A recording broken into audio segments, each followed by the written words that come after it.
आज बघा सकाळीच घेतले चुलीवर वांग भाजून घेतलं होतं, कारण लाईट पण नव्हती त्यामुळे. तर हे खरपूस भाजलेलं आहे छानपैकी वांग, आणि सोबतच कांदा आणि मिरची कोथिंबीर चिरून घेतली आणि कढई तापत ठेवली, तेल टाकून घेतलं बघा. तर वांग्याचं भरीत खूप छान लागतं आणि चुलीवर भाजलेले वांगे असले तर खूपच छान. आणि जिऱ्याची आणि मोहरीची पण तडका दिलेला आहे आणि नंतर टाकलेले आहे कढीपत्ता थोडासा आणि नंतर कांदा टाकून घेतलेला आहे बघा. आणि कांदा जास्त नाही भाजू द्यायचा, तर थोडासा सोनेरी रंगावर असा कांदा भाजून घ्यायचा. तर हे बघा कांदा भाजून झालेला आहे आणि नंतर थोडीशी हळद टाकलेली आहे.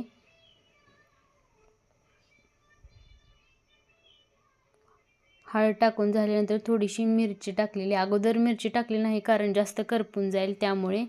आणि मिरची टाकून झाल्यानंतर जरा छानपैकी कांदाने ते हलवून घ्यायचा आणि थोडासा कांदा लसूण मसाला पण टाकलेला आहे आणि वरून थोडीशी कोथिंबीर टाकून घ्यायची.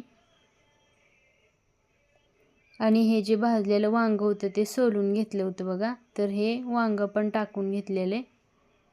तर जास्त काय टाईम लागत नाही, थोडासाच टाईम लागतो भरीत बनवायला. आणि चुलीवर वांगं भाजले की त्याची टेस्ट खूप छान येते. आणि थोडंसं शेंगदाण्याचा कूट नाही टाकला आणि